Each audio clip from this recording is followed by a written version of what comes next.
Well, thank you very much, Madam Speaker. I am indeed pleased to rise tonight to speak to the motion that's before us and to say on behalf of New Democrats that we do not intend to support this motion. And the reason being is that New Democrats simply do not believe that you can have a credible plan to fight inflation without addressing the role that outsized price increases by corporations play in contributing to inflation. And there's not only is there not a plan, there's not even a mention of the ways in which outsized price increases by corporations are hurting Canadians in the pocketbook. And we've heard from economists who have said that as much as 25% of the inflation that Canadians have experienced over the last 2 years are attributable to just those very same corporate price increases. We've seen it in the oil and gas sector where there's been record profits. And in fact, an increase in extraction. We heard at the Finance Committee not that long ago that actually in Canada we're taking out record amounts of barrels of oil and gas every day in this country. Now, why is it that that can be happening alongside real economic strife in places like Alberta where that oil and gas work is happening? It's because we've also seen a significant decrease in the level of employment due to automation and other advances in technology within the oil fields. And so we're seeing a decoupling of profitability in the oil and gas sector and employment in the oil and gas sector, which is what really matters for Canadians when it comes to ensuring that the wealth that's generated through the extraction of our natural resources actually goes to Canadian working class families. And so while that can look good in terms of productivity numbers for the industry, depending on how they run the numbers, depending on their purpose, whether they're reporting to shareholders or whether they're reporting to this place while seeking more subsidies, it's nevertheless the case that even as the industry continues to extract more, Canadians are benefiting less. So that's true from the workers' point of view and the view of the industry, but it's also true from the point of view of Canadian consumers, because as those same oil and gas companies that are employing less people, even as they take more oil and gas out of the ground, are doing that, they're also raising prices well above the increase in the cost of their inputs. In fact, some of their input costs are going down as they employ less Canadians in decent unionized positions with good paying wages.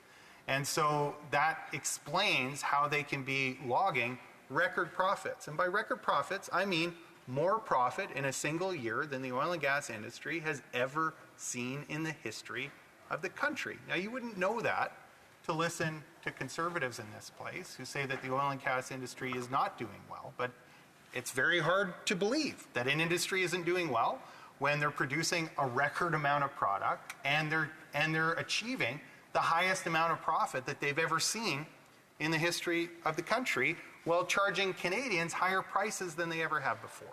And so those price increases, for as much as we hear about the carbon tax, and the carbon tax does increase the purchase price of oil and gas, there's no question about that, but just the simple price increases above the input costs increase that those companies have been experiencing are more than what the carbon tax is. But do we hear a word from conservatives about unjustified price hikes by the oil and gas companies and what that means for Canadians in their pocketbook? No, we don't. And that's why this is a party that simply does not have a credible plan to fight. I think there are two different approaches that you can take to trying to fight inflation. And I think they mark a significant philosophical difference between the Conservative Party and ultimately I would argue this Liberal government and New Democrats. On the one hand, you can try to increase people's disposable income, and we see that through proposals to eliminate the carbon tax and reduce taxes generally.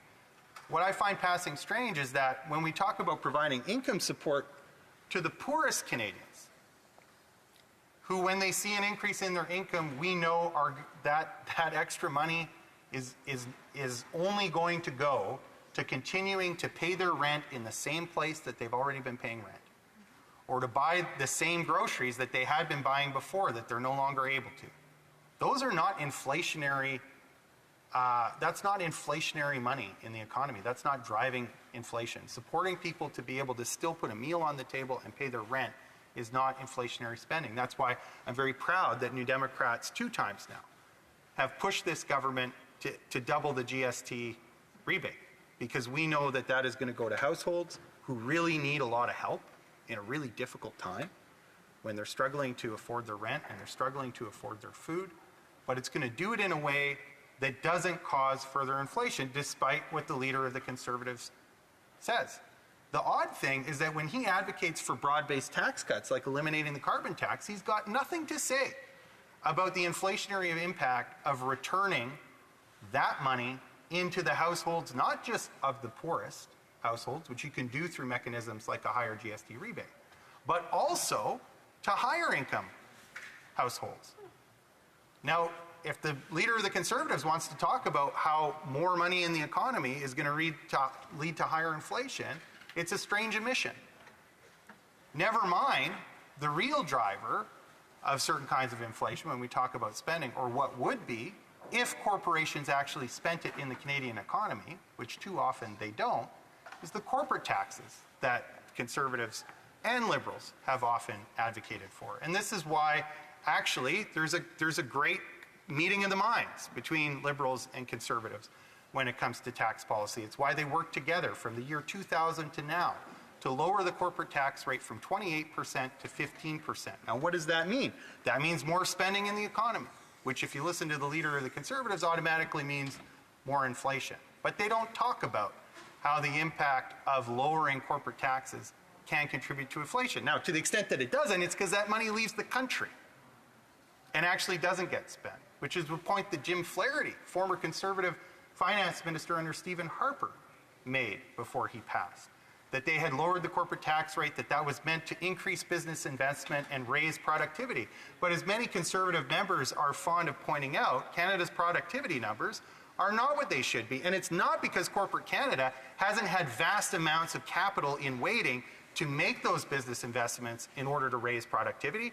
It's because they preferred to either pay it out to their shareholders here in Canada or to scuttle that money away into tax havens through agreements that successive Liberal and Conservative governments have made in order to make it easier for that profit to shift out of the country without those corporations ever paying their due, and helping to fund a number of things that are really important to help Canadians get by in this difficult time. So that's, broad-based tax relief is one way to say that you're fighting inflation. I think that some of the hazards that the leader of the Conservative Party likes to point out about other things, like income support, apply equally to broad-based tax relief at a time like this. And we should be conscious of that when we're evaluating proposals for tax decreases. It doesn't mean that New Democrats oppose all tax decreases. In fact, we were very vocal about the excise tax and our feeling that it was inappropriate for the excise tax to have an automatic escalator, first of all, and that the exceptional increase in the excise tax this year because of inflation was not acceptable. And we worked with opposition parties to oppose that, and ultimately the government did, although they didn't bring it down to zero, they dramatically reduced the level of excise tax increase with the Budget Implementation Act. The other way to combat inflation that, for my money, I think is more effective is to try to control the price of things that Canadians can't do without. So, what do I mean by that? I mean bringing down the cost of childcare, because that puts money back in Canadians' pockets.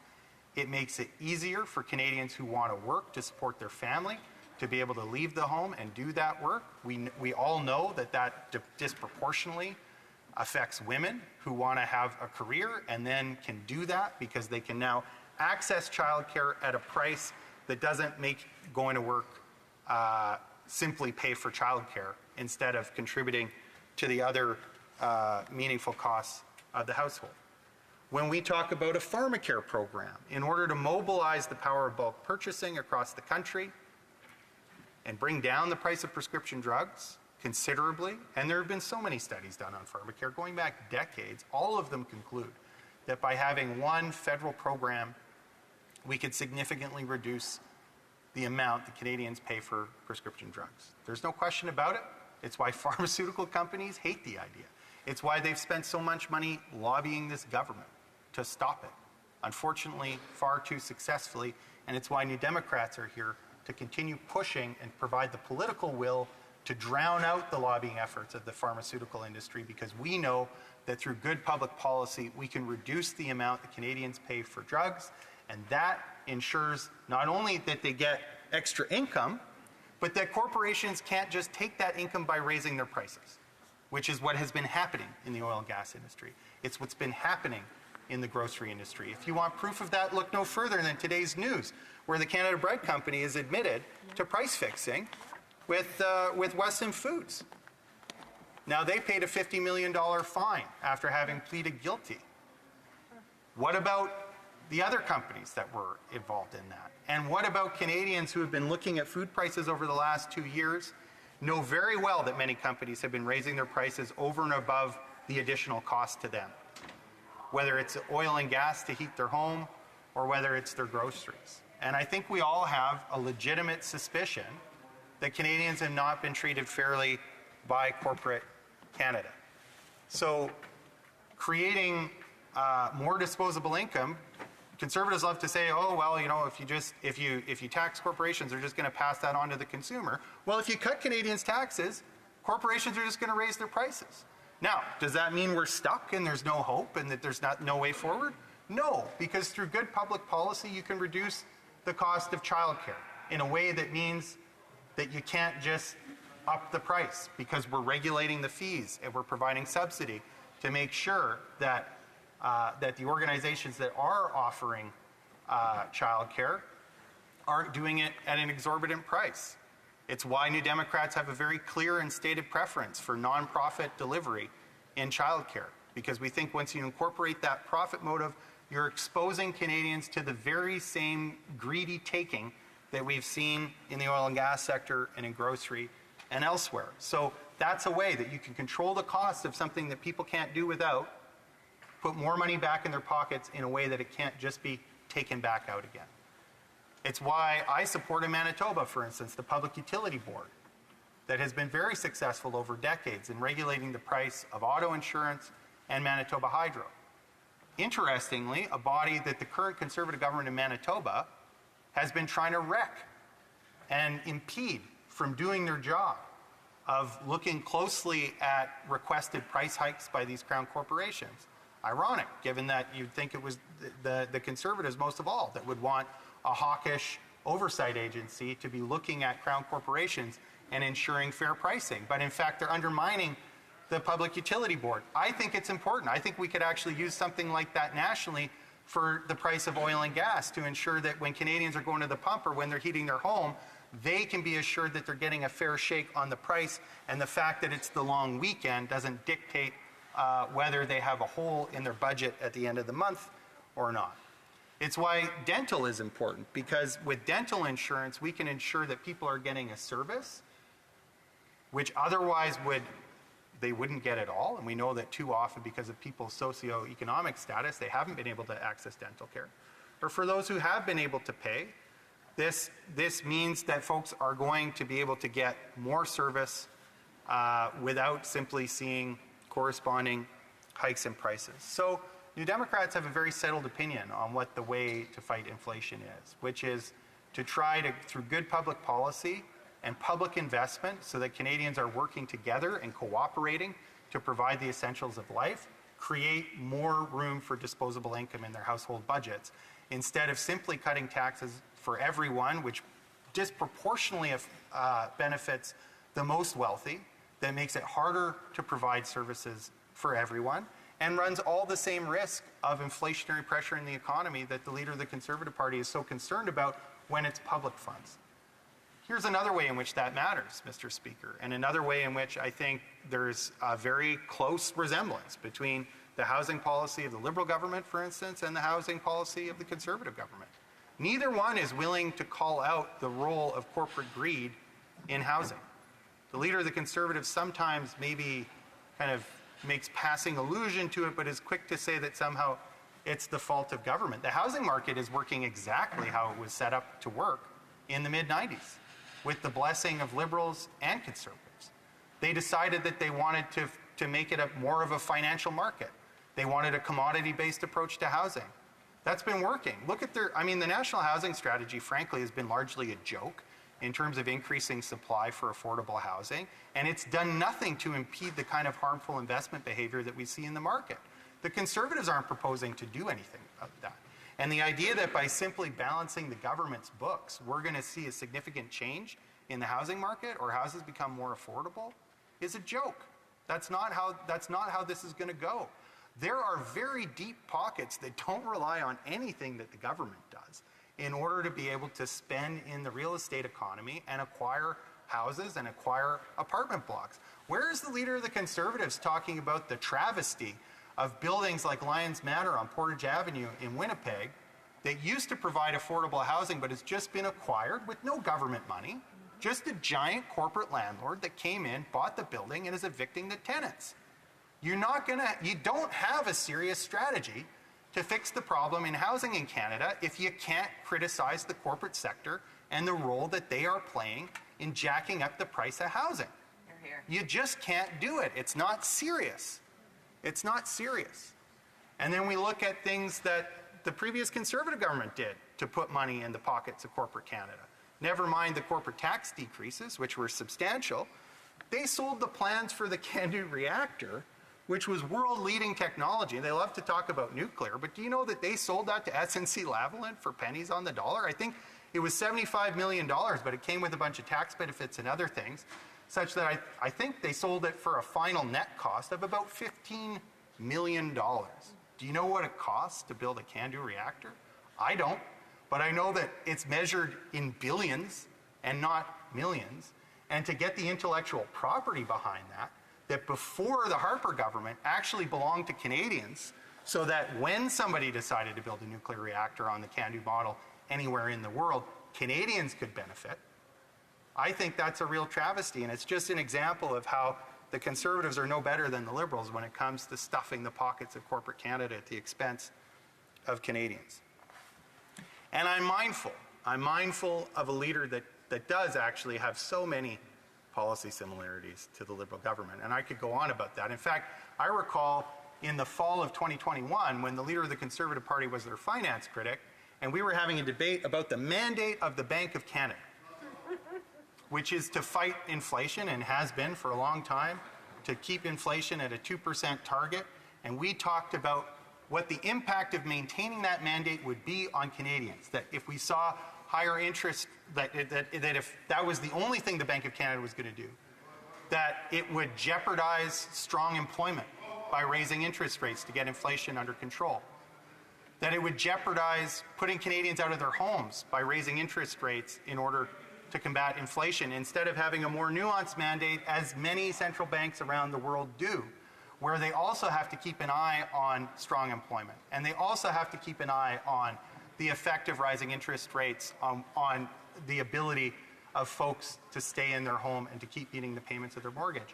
The leader of the Conservative Party at that time was very clear. He wanted the mandate to stay narrowly on the 2% inflation target, and that was it. And you know what the Liberals did? They acquiesced. I was on a panel with them, just shot out in the foyer at the time. I remember because when I said that actually the Liberals had done everything he said he wanted them to do, and that it would be a bad day for Canadians if we did experience inflation because the Bank of Canada would raise interest rates to put them out of a home, he mused about legal action against me for having shown the very direct link between the Liberal Party actions and the Conservative Party advice.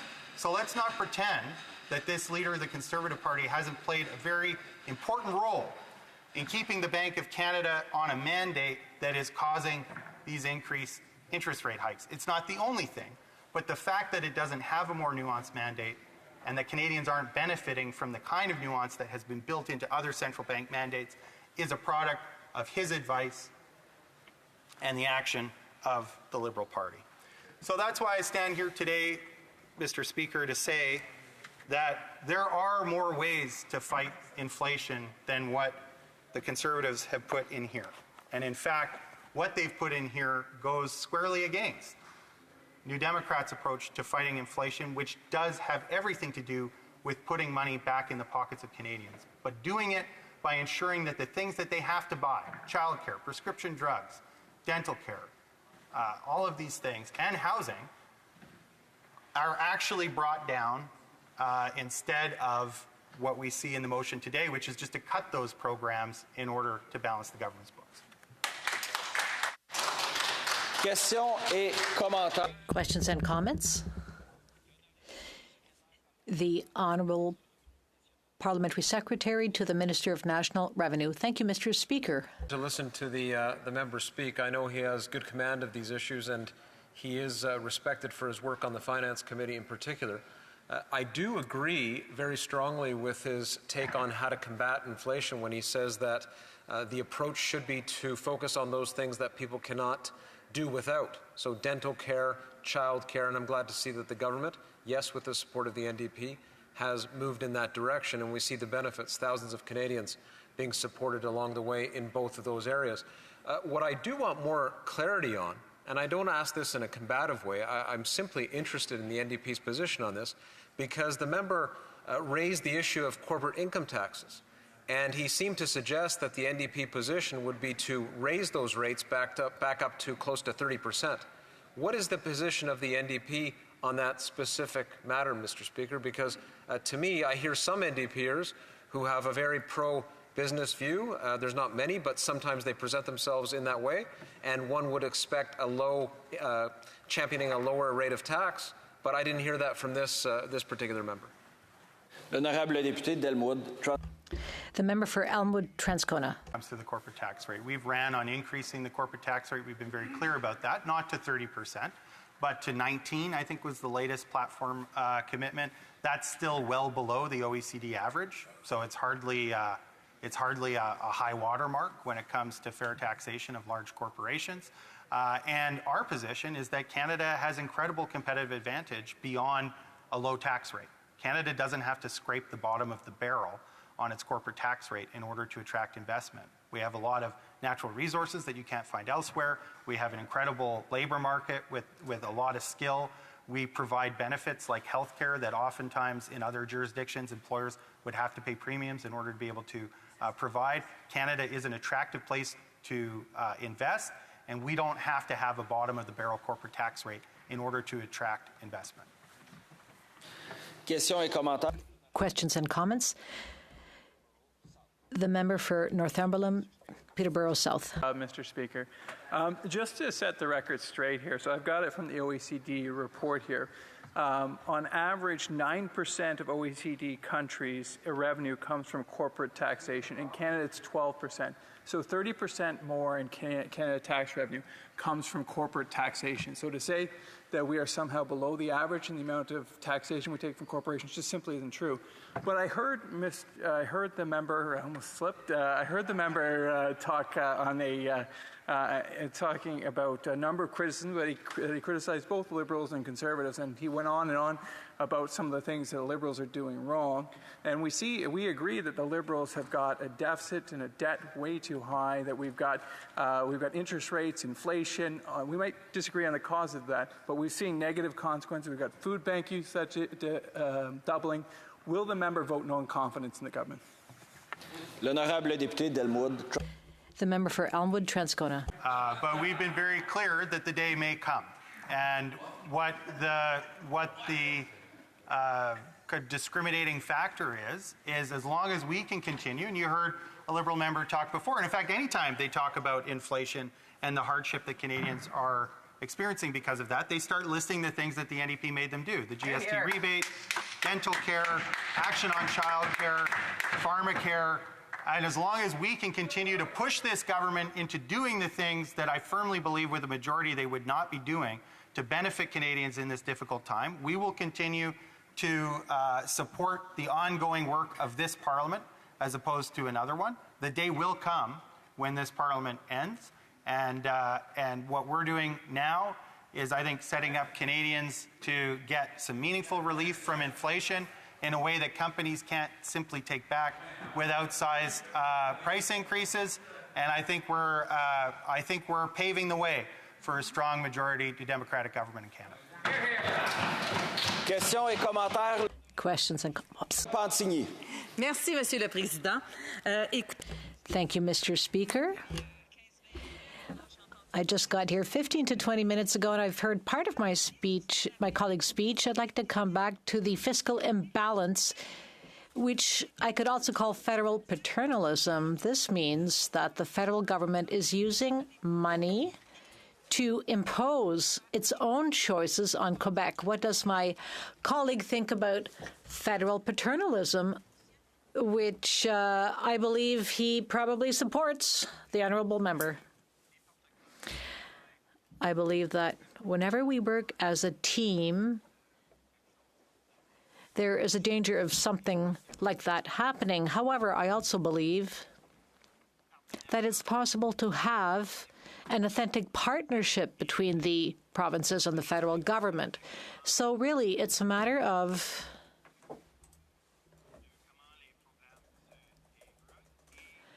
how programs roll out and the extent to which provinces are involved in the decisions regarding those programs in their own provinces. So there is a good model in some areas where the provinces, for instance, had their say, including in Quebec, which has always been a leader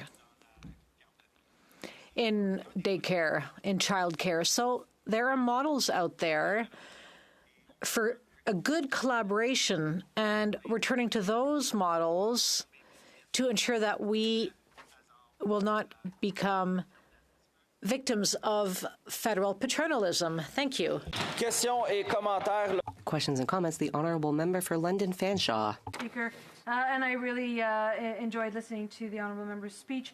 Of course, one of the things that's been brought to mind by this motion, of course, is the focus on this idea of returning to balanced budgets. And I would love to hear his perspective on the fact that in times past, during both Conservative and Liberal majority governments, that in order to make themselves look better in terms of that balancing the budget, not only did they cut services, they cut housing strategies, they cut a lot of things that Canadians depend upon, but they also raided the employment insurance fund that was paid for by the deferred wages of workers. I'd really love to hear his perspective on that. Thank you, Madam Speaker.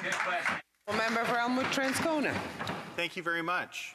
Yes, that's a fact, and it's been done by Liberal and Conservative governments. And in fact, it was a key election commitment of the sitting Prime Minister that he wouldn't do that anymore. And I think the running tally between Liberal and Conservative governments by 2015 of what had been raided out of the employment insurance account, which was money that did not belong to government, but belonged to workers in order to pay wages while they're out of work, was about $63 or so billion. Perhaps somebody knows that number better. What I find quite disconcerting is that this government is at it with the same old tricks, except this time, instead of just gratuitously grabbing that money out of the EI account, they've said, oh, no, we're going to take $25 billion of pandemic CERB debt and apply it to the EI account. So we're not really taking money out of the account, we're just debiting the account. And then ratepayers, and this is why, look, you don't have to be a democratic socialist to be upset about this. The Canadian Federation of Independent Business thinks it's a bad idea, and they're upset about it too. And so you have employers and employees who are rightfully upset about the fact that the federal government has once again decided to go grabbing out of the EI piggy bank, which is not what it is, and it's why we should have legislation to protect that account, but we don't, and it's why we've been very consistent in calling on the government. Questions and comments. The honourable member for Central Okanagan, Similton and Nicola. Thank you, Madam Speaker, and to the member opposite, appreciate his views. I've worked with him on the Finance Committee quite well. I would like just to ask simply in regards to his views on to build more housing. He seems to be completely against whether it be real estate investment trusts or other private entities. But ultimately, if we're going to see more purpose-built housing, purpose-built rentals, to give people a roof over their heads, that's going to take an incredible amount of money to do so. And some of these larger organisms or larger corporations are able to do that. They're doing it in places like West Bank First Nation. And quite honestly, it's municipal gatekeepers that are preventing both private and public or not-for-profits from building more affordable housing. I'll give the honourable member for Elmwood-Transcone a few seconds to answer. Well, thank you very much. It's an important opportunity to correct the record. We're not against private developers creating new housing, but that's not what's going to fix the housing price. They've been doing that for decades. It's not helping. We've been on a track to destruction for a long time. What we do think is a real problem is when a big corporate landlord buys a building, they're not creating new units. They're buying a building that used to provide affordable rents. They're renovating the premises, kicking out all the tenants who needed those affordable rents, jacking up the rents, and then inviting other people with more ability to pay in, which leaves the other people destitute and without a place to live. We will not solve the housing crisis by kicking the poor out of existing affordable units and then allowing those big corporate landlords to make mad profit off new tenants. We need a different plan than that.